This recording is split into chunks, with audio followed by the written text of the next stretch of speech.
So my name is Tyler Sheevy. I'm a product engineer on the Java Runtime SDK. Turn it up. I can move it closer. Does that work? All right. We'll try that. Yeah, so as I said, I'm a product engineer on the Runtime SDK for Java. For this talk, there will be no slides, as you can see, and no real focus on the runtime either. Instead, I want this to be purely focused on the basics of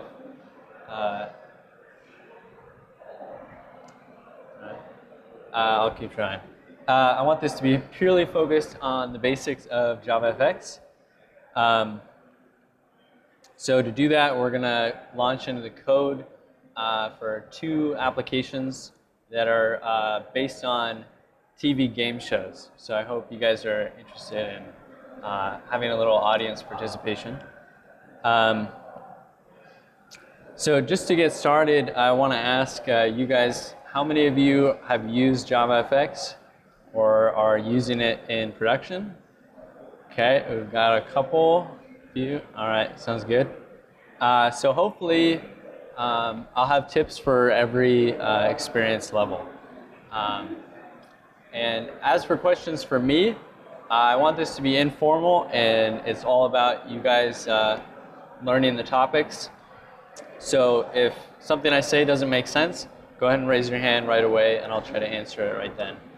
For more general questions, like about the runtime or Java in general, if you could leave those to the end, that'd be perfect. So yeah, let's get started in. So this is the first application I have. It's inspired by the game Price is Right. As you can see, it's a pretty standard Java project. We have our source main and Java directories, our package structure, and one main class. Here I have the main class open. Every JavaFX application has a class that extends this abstract application class. So that's how you'd make one. In your main method, you're going to launch that application by calling the static method launch, optionally passing in any arguments you want. And that's going to automatically call this start method, which you have to implement. In the start method, you get passed in as an argument the primary stage. This is the application window that you get from the operating system. So all of your application content is going to go in here. Once you have it, you can set the title of the window, change things like the size of the window. But when you actually want to add content, you need a scene. So we'll need a JavaFX scene, and that needs a node to begin with, a root node. Now JavaFX structures its whole layout using a tree node hierarchy.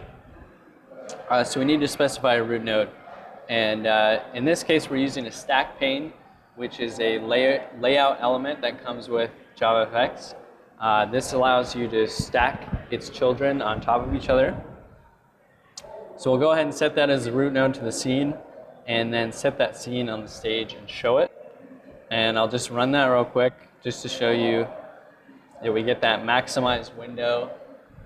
And up here, you can barely see it, is the title of Price is Right for the application. But I want to do a little bit more than that, obviously. So I'm going to add some JavaFX controls. So let me uncomment this real quick. Zoom back up.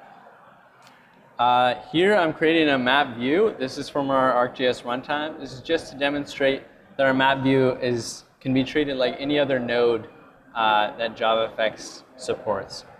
So we're going to add that in our app as well. Now to play the Price is Right, you have to set a bid against a price that you're guessing. So we're going to have a text field. This is another JavaFX control. We can set things like the prompt text and change its size. We also want an alert to tell you if you guessed the price right or guessed it wrong.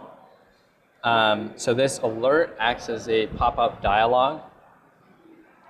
To use images in JavaFX, you have this image class. We can grab resources from our resources directory in our project using this kind of path. Note the slash in front that's required. To actually view those images in our JavaFX application, we need an image view control. And so we'll set the image in there. And to view that in our alert, the alert has a graphic node that we can set, and we're going to use the image view for that. Now in this case, we want the image in the image view to be dynamic.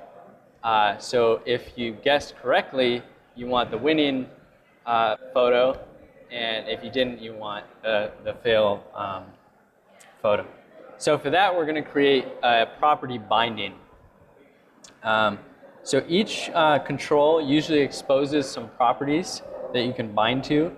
The image view has an image property, and we can bind to that and create kind of a dynamic property based on the input text. So this says that whenever this input text changes, I want to evaluate this binding and then do something in it. So you could have any kind of logic in here. So what we're going to do in this case is whenever the input changes, we're going to randomly create a price between 0 and 100. Then we're going to take the bid value from that input text field, and we're going to set that value to show in the alert. So this shows you that you can actually change the properties of other controls in your bindings. And then based on your bid, if you are within 20 below the real price, then we want to show that you guessed it right. Otherwise, we want to show if it's wrong. And you can't overbid. Those are the rules of Price is Right. So now that we have that property, we can do that dynamic image. Lastly, I want to create a standard JavaFX button. Set the text to show me the money. And this is an example of doing event handlers in JavaFX. So when this button gets clicked, this set on mouse clicked event is fired.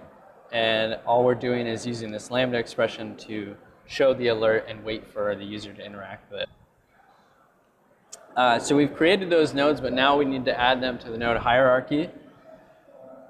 And we want them stacked on top of each other. So we'll get the children list for that stack pane and then add them in.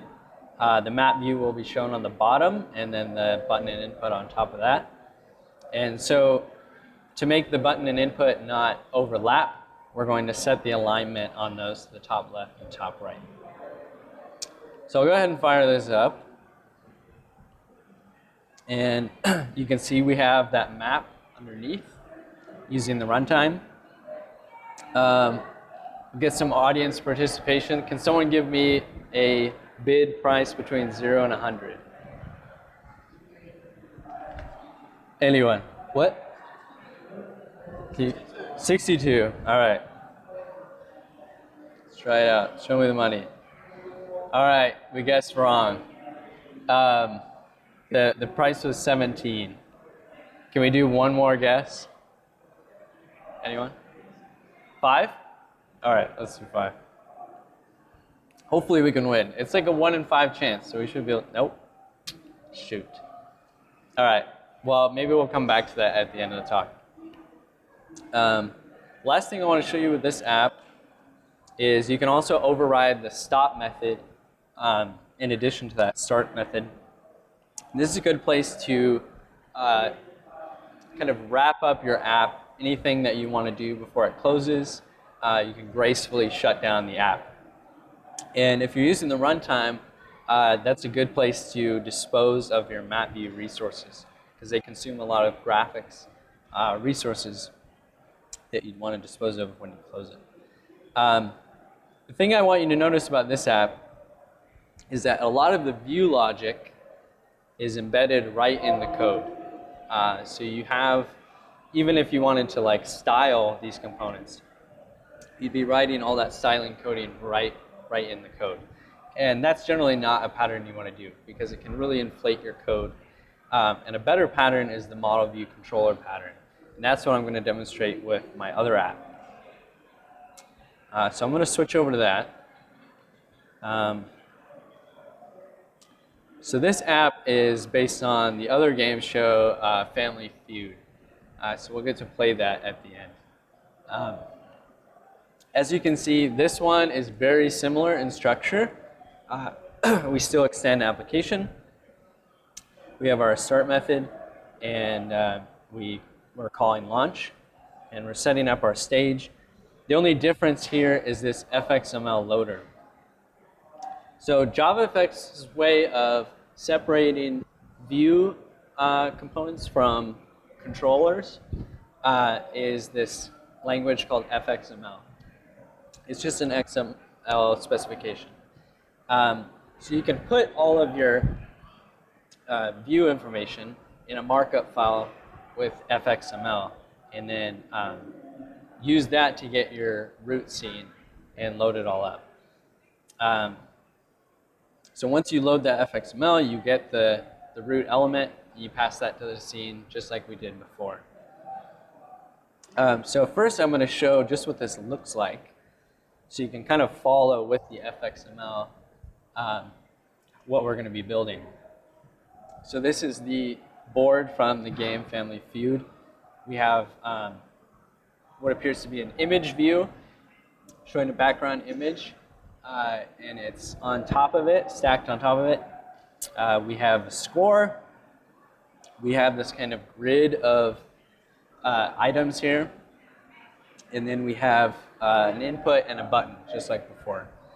So now that I've shown you that, I'll go to the FXML file that we're loading.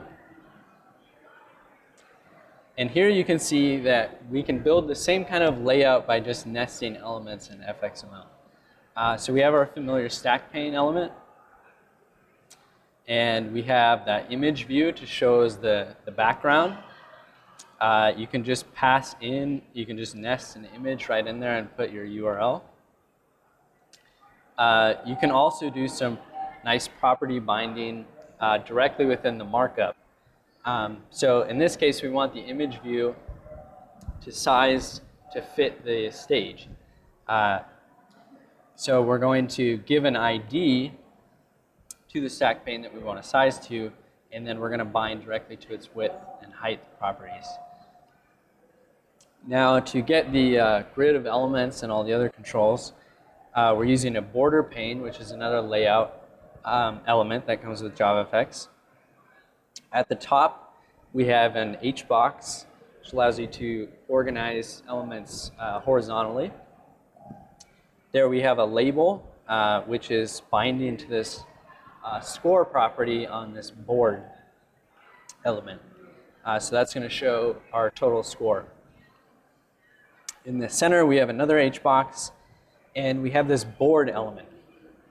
Now, that board element is a completely custom component. It doesn't come with JavaFX. We can make that ourselves, and I'm going to show how you make a custom component. And before I get to that, at the bottom, I have another H-box with our text field, input, and our button. And I just want to show this. Like we had that event handler before, you can just specify that in the markup with this syntax using onAction and then this pound sign and then a method. Now this method is located in the controller class. Your root node in your FXML needs to specify this FXController attribute. So this is going to tell you where the actual logic is. So now you have a separation of your business logic and your view. So I'll keep that till the end. Last thing I want to mention about this is that you can also specify paths to style sheets separately. So you could just use an attribute on these tags to specify the styling, but that can get pretty messy too. So instead, you can put them in separate style sheets, and that way you can easily theme your application by using these unified style sheets. So now I'll talk about that custom element. So if I go here, I've created this board class, and it extends one of JavaFX components called the tile pane. And that one will allow me to organize those cards so that they wrap vertically. I've also given it an integer property for the score. This is just like an image view has an image property. This is exactly how it does that. So the score has an initial value of 0.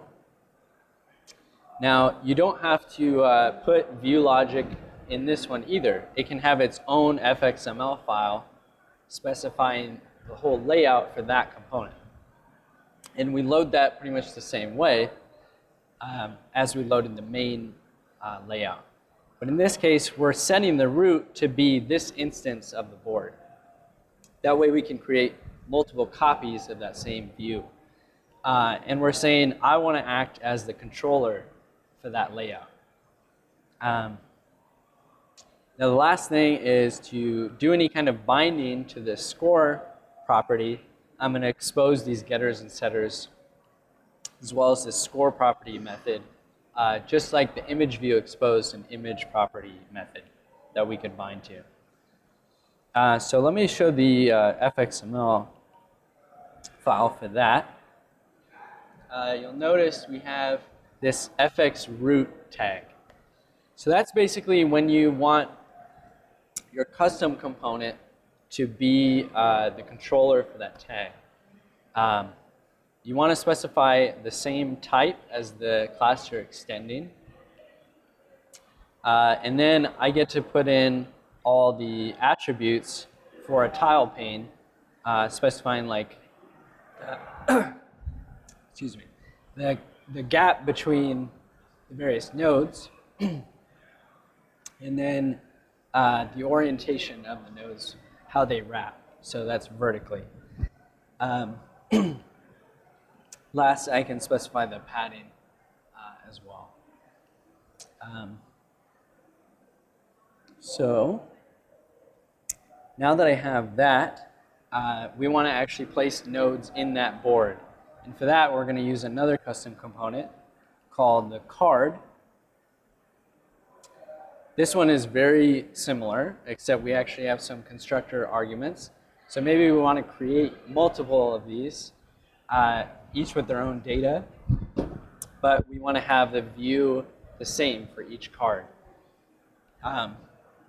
So when we abstract the view logic into its own FXML, they can all share the same view, but they can have different property data.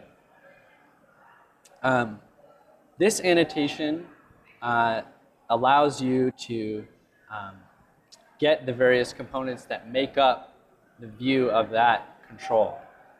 So if I switch to the FXML for the card, you'll notice I'm doing the same thing, but it's extending stack pane.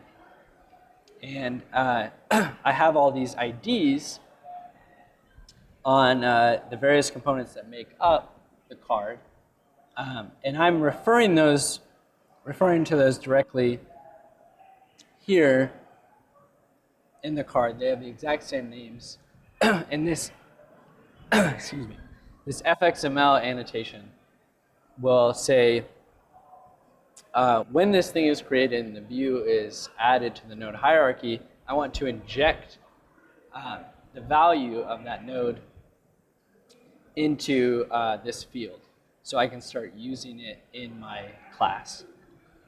So right here, when I'm constructing it, I never actually set this field. It was injected for me. And then I can go ahead and set the text on those labels based on the values passed in my constructor. The last thing is, for this game, I want to be able to hide the cover element of the card so I can reveal the response behind it. So I have this reveal method, and using that injected node, I can go ahead and set the visibility to false for that. So the last thing I'll do is go into the controller class. So at no point did I instantiate this controller. When the FXML loader loads the app layout, FXML, because I wrote that FXController attribute, it will automatically instantiate this controller for you.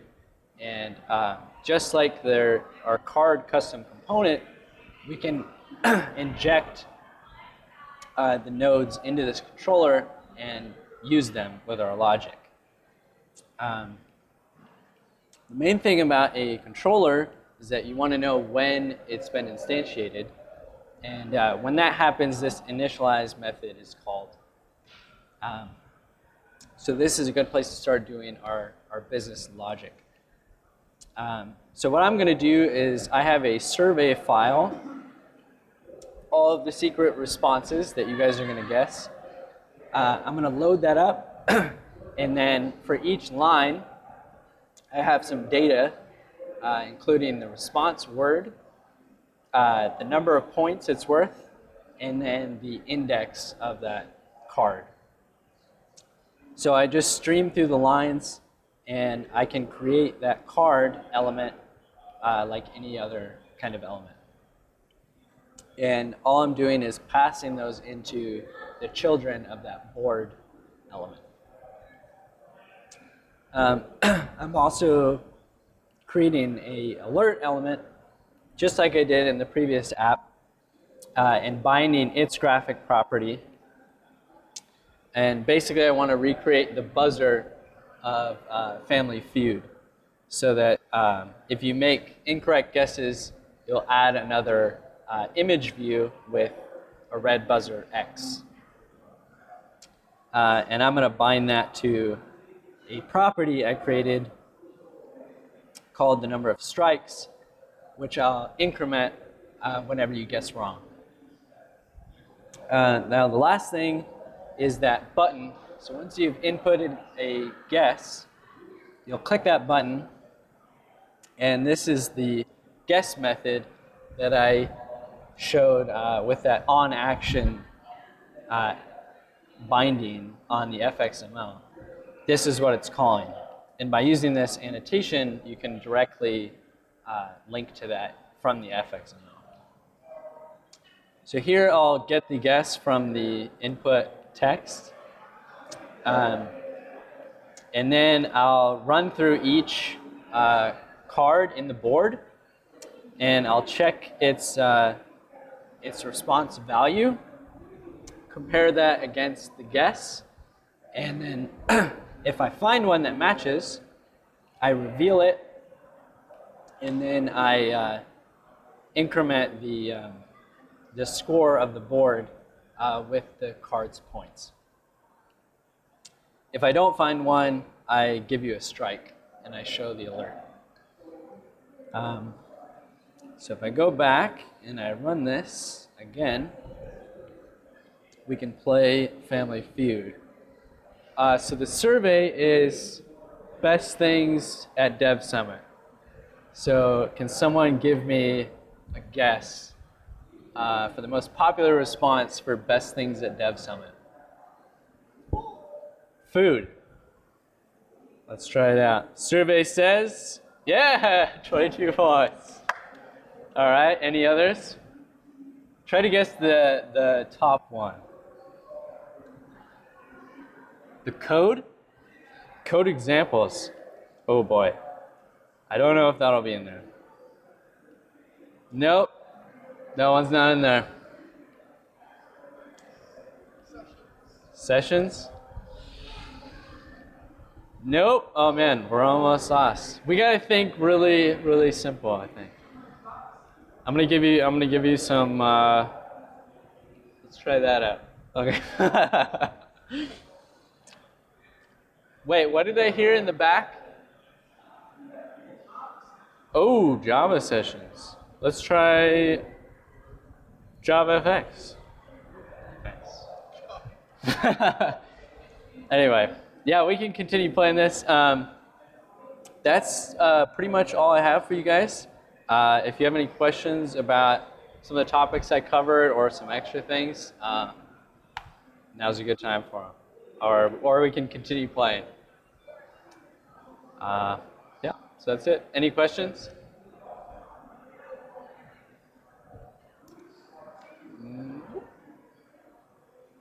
All right. Well, thank you guys.